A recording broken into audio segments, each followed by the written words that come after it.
One of the amazing innovations within the comic book industry over the past 5 or 10 years is the inclusion of gay characters within the canon of DC and Marvel Comics. Marvel Comics, obviously, Iceman is a big example. Can you believe it, Doc? We never had gay characters until 2017. Never, ever, ever, ever, ever. There was none. They didn't exist. Obviously, that's a lie. North Star was created, I believe, in 1979, Doc. So North Star has been around and gay longer than you've been alive, and you're not young. It wasn't enough for Iceman to come out in 2017. Obviously, since then, he's come out to his teammates and the X-Men and his family. Now he's finally come out for real, Doc.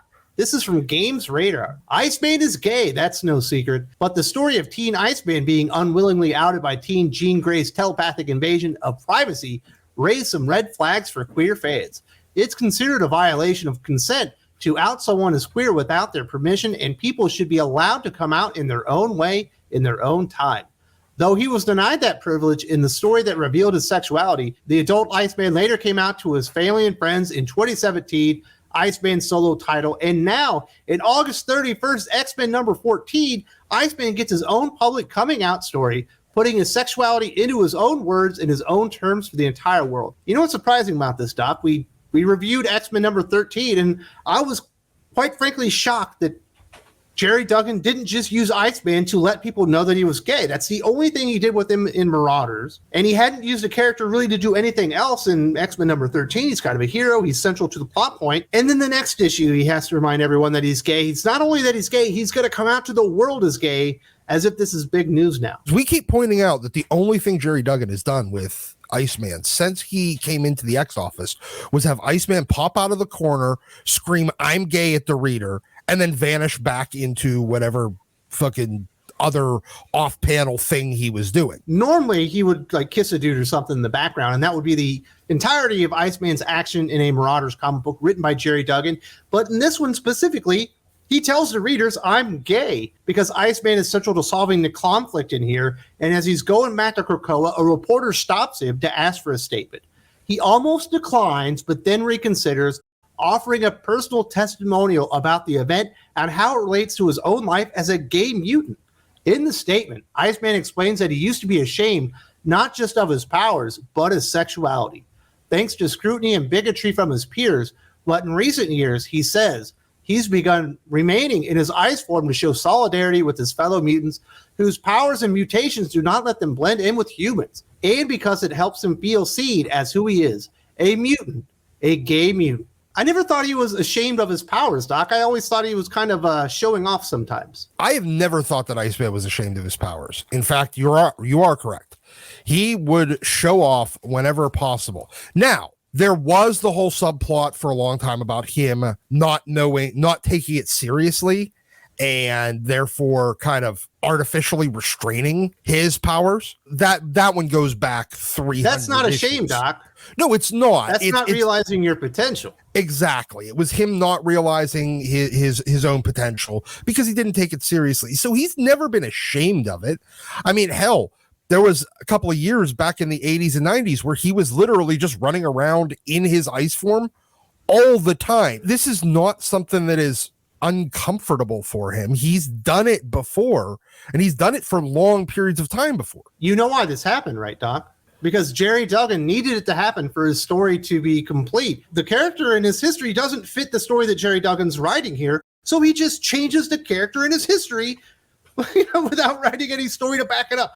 We'll just will it so because I'm Gerry Duggan and I'm the X-Men writer, so I get to just change history and characters and all that kind of stuff within the X-Men universe. Absolutely ridiculous. And this is a plague upon comic books. This isn't a Gerry Duggan problem. This isn't a Marvel problem. This is a Marvel and DC mainstream comic book problem where the writers aren't good enough to take the characters and build stories around them. They build their story and then they break the characters around their story. Oh, yeah. That's the mark of a poor writer, and Marvel and DC are just completely full of poor writers because anybody that's actually worth a damn wants too much money. Doc, how many times are they going to do the Iceman coming out story as the only way to feature Iceman in the Marvel Comics universe? It's been 5 years now, and this is the only thing that the character is associated with anymore. Well, he's running out of people to come out to. He's now come out to his parents, to his teammate, now to the Earth. Now he's come out to the Earth. He needs to come out to Araco, he's got the Shi'ar, Otherworld, the Skrulls. Yep. He's got to come out to the entire universe. And there's, kind of a billion alien races. So they could keep going on this for a while. Well, I've decided that I'm going to remain in my asshole form to show solidarity because, I'm for mutants and gay mutants at that. Let's talk about some more gay characters in the Marvel Comics universe. This is from CBR.com talking about Webweaver. Marvel has revealed new details regarding the first gay Spider-Man's origin story, which will be featured in the upcoming Edge of Spider-Verse #5. Webweaver, a new Spider-Man variant who will be featured in a story by Steve Fox and Kai Zama. Preview images of Edge of Spider-Verse #5 show the character, who appears to be classmates with Peter Parker, push Peter out of the way from being bitten by the radioactive spider. The images also show the character being kicked out of home and seemingly being comforted and potentially taken in by Aunt May and another woman. This one's pretty strange, Doc. He's the first openly gay Spider-Man. For some reason, I thought Spider-Punk was gay, but I guess it's actually Captain Anarchy.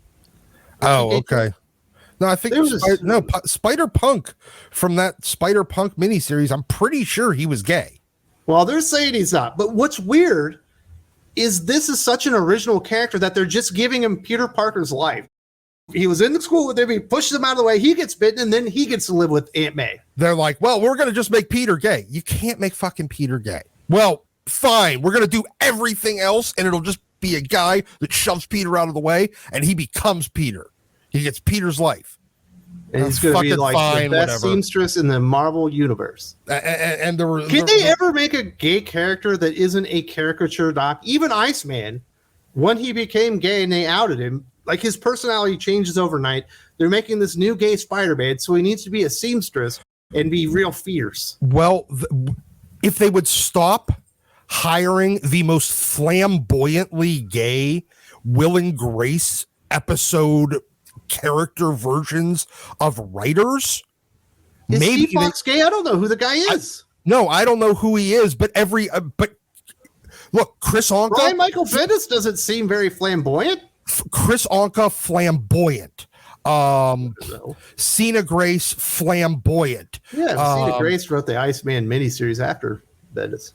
Well, Bendis didn't do shit with Iceman. He did the reveal. Yes. Yeah, he did the reveal and then basically didn't do anything else with the character. If they would just stop hiring the most flamboyantly gay and stereotypical Will and Grace episode character versions of writers, maybe you could get somebody that's just a normal person and happens to be gay that would write the character to be just kind of a normal person that happens to be gay. As much as I want to shit on Gerry Duggan for his treatment of Iceman, all he's doing is just following the existing template created by the wildly flamboyant characters of a writer that have written the character. That doesn't even matter. I don't care if the writer's gay. Just stop rooting the fucking characters.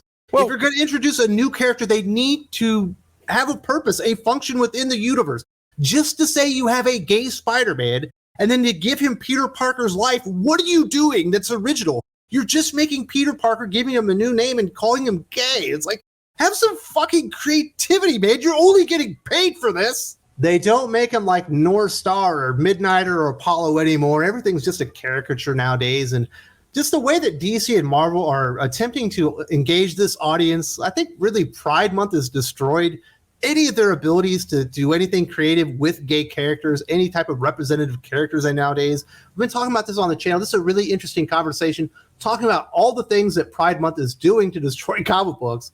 It's not Pride Month's fault. It's Marvel and DC's fault and their creative fault. There's a link in the video description as well.